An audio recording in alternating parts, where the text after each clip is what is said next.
In the absence of Tiny Glade, between the closing of its demo and its official release, I've been looking at what other similar games can scratch that itch. Whether you click this video because you like cozy building games or got hooked on the Tiny Glade demo, I'm talking about games that are basically building sandbox games that have little to no management. If you're into that sort, then keep watching, and I'll give Tiny Glade some quick coverage at the end of this video in case you haven't heard about that game yet. Anyway, I put together this short list of 5 cozy building sandbox games that you can enjoy if you found yourself getting into the genre. While there are some cozy decorating and building games out there, one key characteristic I kept in mind for this list was the procedural generation and interactive elements that make the creation process more spontaneous and interesting. Most of the games on this list have some measure of that aspect, but in various aesthetics. So for each game listed here, I'll explain their main aesthetic and/or premise, notable elements, what I liked about them when I tried them out, and more. Of course, this is not an all-encompassing list of such games, as there are definitely still games out there that would fall under this category that I haven't discovered yet.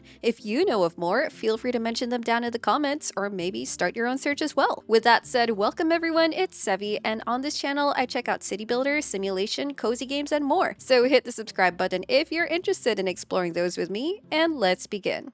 Let's start with what many might consider the pioneer of this genre, Townscaper. Many call Tiny Glade the more advanced Townscaper, and there's a good reason why. Townscaper is a classic city builder that mainly revolves around laying down buildings, and while it's on a grid, it's not your simple, straightforward grid of all straight lines. In fact, this layout feels really organic with curves, so the towns you can produce end up looking very organic and winding as well. So while the horizontal aspect is already quite interesting, Townscaper has some very nice verticality too. You can stack up houses into towers, build arches, link elevated pathways, and those can also be turned into floating houses as well. Similar to Tiny Glade, it's interesting seeing how your town changes bit by bit when you add or remove structures. Adding something could turn a line of houses into a new level of cobblestone streets, and adding another can turn it back into houses. Everything starts out coastal town style, but of course you can keep expanding that foundation until the water isn't so relevant anymore. And when you create an enclosed area, you can spawn gardens with their own bushes too. It's really convenient that there's a colorful palette at your disposal. You don't need to use all of it all the time, but even if you do, then you have the most adorable, idyllic little town that can be as sprawling or as organized as you want it to be. I think Townscaper was one of the very first games of the genre that really took off. It's just really easy to play, so relaxing, and gives you everything you need for a simple little town or a huge towering city or a flying building.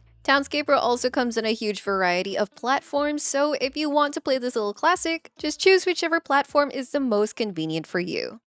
Next, we have Monterona, which is currently in its free demo stage. This one comes with an aesthetic closer to that of Tiny Glade since it has a more clay-like close-up look. But considering it also comes with an organic feeling grid, it definitely feels very Townscaper-like as well. Monterona is a very cute game set in Italy where the premise is that you're trying to recreate or reimagine the streets your grandmother is describing in her letters. Of course, it's a very loose premise that I think tries to give you some starting prompts to follow, but Monterona is very much a street building toy that has no management, no score or point system, etc. One nice thing you get out of the prompts though is that you'll also be able to look at how other players reimagine that same memory. So aside from placing houses, the main tools you're given are sidewalks, grass, and water, and then you can also lay down props like chairs, tables, lampposts, plants, vehicles, and you can even insert people too. So use these to decorate your little buildings, put those planter boxes under those windows, liven up the area, and make it look very, very homey and like your favorite little street. The demo currently has 30+ different items for you to discover, and hopefully more upon full release, and it already has a walking camera feature plus other lighting and screenshot settings to better showcase your cozy creations.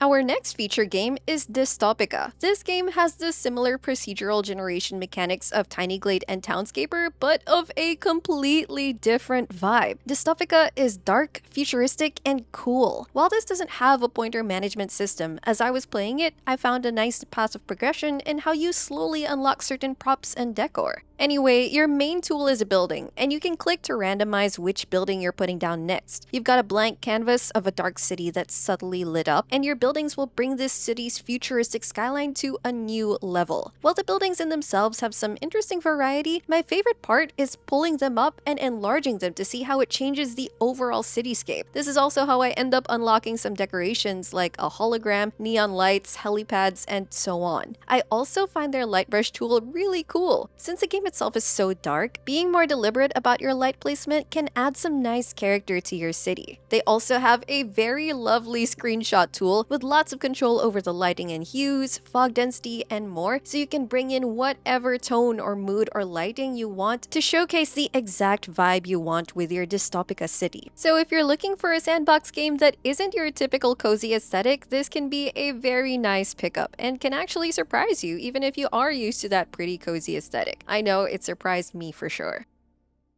Number 4 on this list is a game called Cloud Gardens, which I stumbled upon without having heard a peep about beforehand. This is the only game in my list that has some sort of point or scoring system, but its gameplay still has significant similarities with our overarching theme. The main setting of these dioramas are urban, dilapidated spaces. You're placing seedlings in these spaces and using trash and junk to make them grow. I know it sounds really weird, but if you can get into it, and I quickly did after a few minutes, it gets strangely therapeutic. Maybe it's just something about taking ugly, unwanted objects and being able to grow life and lovely things out of them, or something like that. Anyway, in the main gameplay, growing the plants will produce seeds that accumulate to turn into more seedlings for you to place until the score in the lower left is maxed and you can move on to the next scene, or not, and keep decorating this overgrown space. You can get stuck on a stage if you don't grow the plants effectively enough and run out of seedlings, giving it that puzzle and point aspect. Finishing stages unlocks items that you can use in creative mode, which will essentially be your true sandbox round without any point system, where you're free to make your urban dioramas of any size or shape or depth. This game is available on Switch as well as PC, and I tried it on the Steam Deck too, and it played quite comfortably.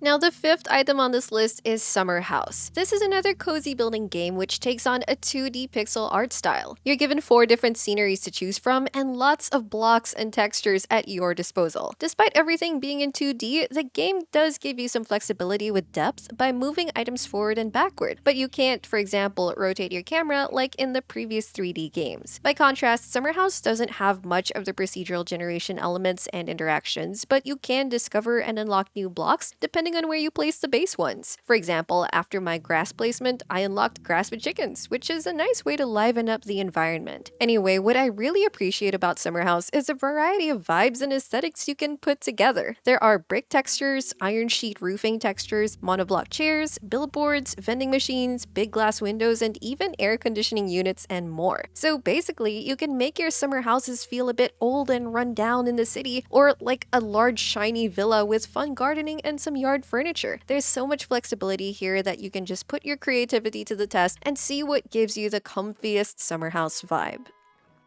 And finally, just for completeness, and you can totally skip over this if you already know about it, let me just tell you a bit about Tiny Glade. Tiny Glade presents itself as a little castle doodling game where you can create structures with the basic building tools they've created. But what makes this game so pleasing, aside from its tiny sheep, are all the ways these tools interact with each other. Whether that's turning walls into stairs, creating archways, making balconies, and so much more, you can make anything from gardens to glades to villages to castles. The demo was available for a few weeks, so I got to play it a whole bunch and mess around with the lovely tools. And you can check out the various builds and Tiny Glade videos on this channel during that period if you want a more detailed, in-depth look of what the gameplay itself is like. But to sum up my feelings about it, it felt like the epitome of cozy sandbox building. Now, while Townscaper has been around for years already, Tiny Glade was what really caught my eye and made me look closer at this genre of building games. And I'm willing to bet Tiny Glade will pull many more eyes into this genre upon its full release.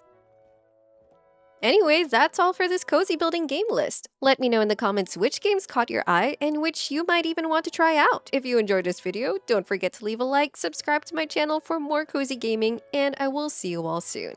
Take care!